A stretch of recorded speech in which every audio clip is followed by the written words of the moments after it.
above as well as under the water. Sperm whales, schools of mobula rays, blue sharks find rich feeding grounds in the channels between the islands.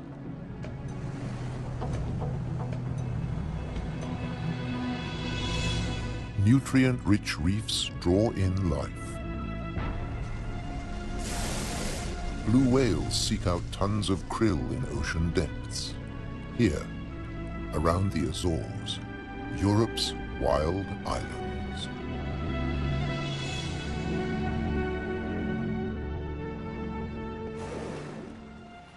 A family of false killer whales cruise the ocean on the lookout for prey.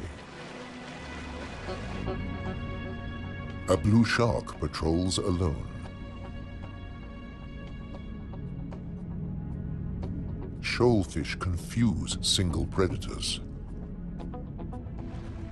But when they meet false killer whales, the water boils.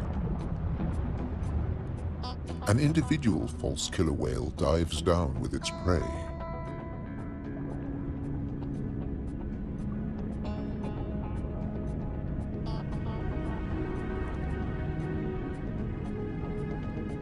A blue shark comes late to the feast, drawn by scent molecules. But this morsel presents a problem.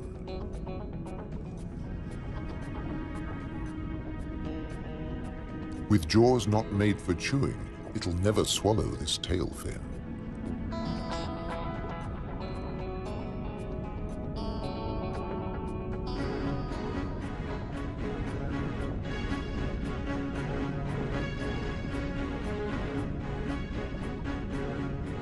Most fish force water through their gills to breathe. This shark can't, so it has to keep moving.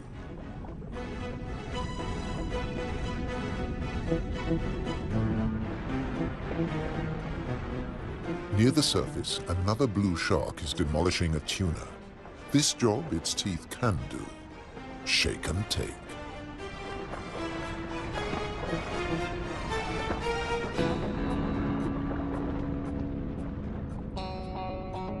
Fragments streaming from its gills float to the surface. A little extra for the seabirds.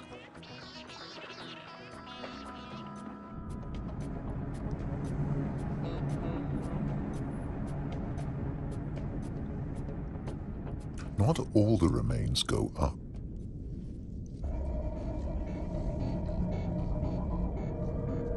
Spread by the current, the scent draws a moray eel from its cave.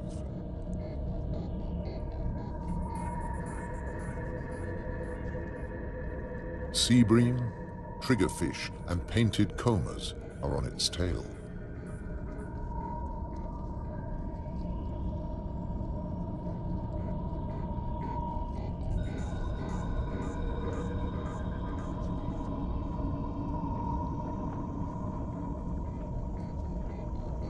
The ocean around the Azores is not short of flesh.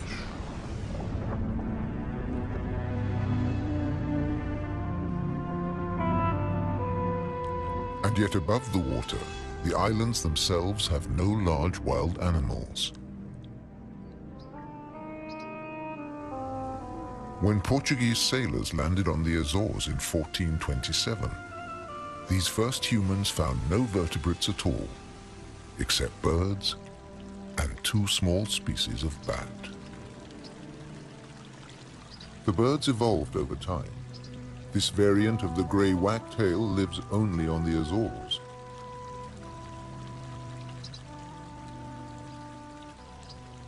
With head feathers a different color from its European relatives. Whole islands have changed too. Santa Maria must have been much warmer once.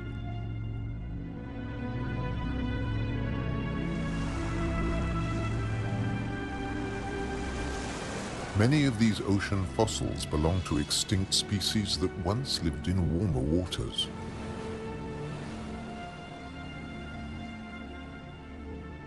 The water temperature may have fallen, but not the diversity of species.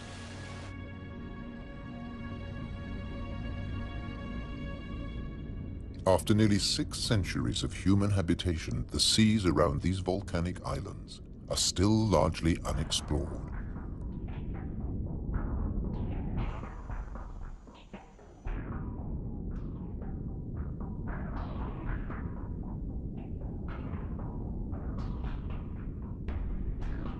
This is the world of the anglerfish.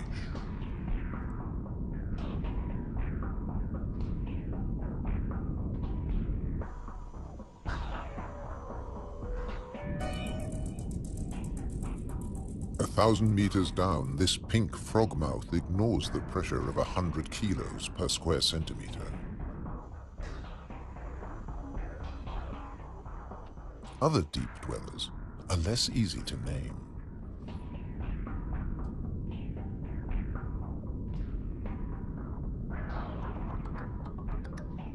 In the darkness, it's easy to underestimate your prey. It has to fit into your stomach.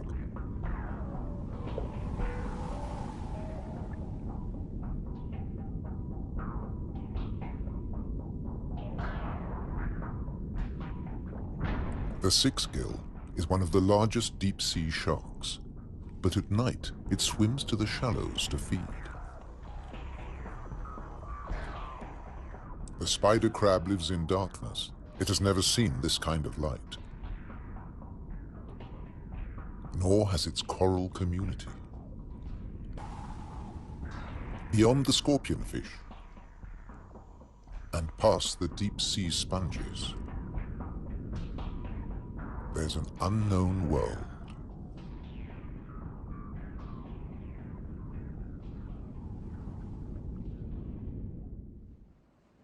Imagine the Atlantic between Europe and America 8 million years ago.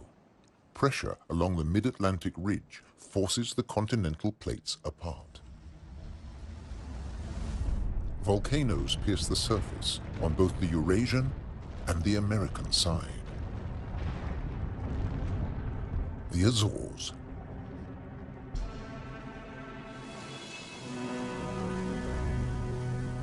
Most of the volcanoes are dormant.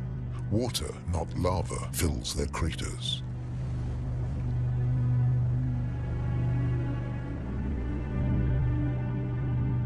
Sometimes only crater edges rear from the sea, worn down by the elements.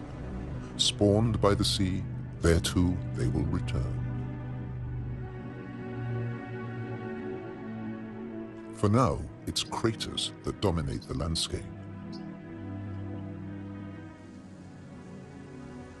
Gases still escape from fumaroles on some of the 1,700 volcanoes.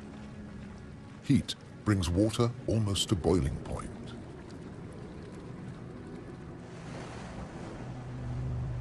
A massive eruption hit Fayal Island 60 years ago.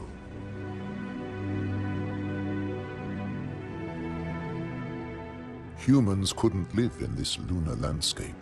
Hundreds followed the sun to America. On the volcano's slopes, life had to begin again. Birds were pioneers on naked rock.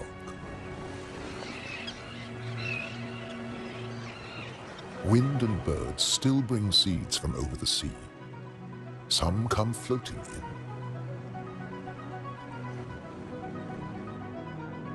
Humans brought the Hottentot fig, and plants create the first soil on bare rock.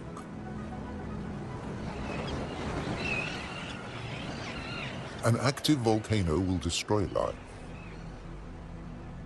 Dormant or extinct, it can create it, above and below the water. The underwater cliffs of Formigas are the summit of a volcano. Overall, the waters of Europe's wild islands are home to more than 1,500 species. This is the spiny starfish.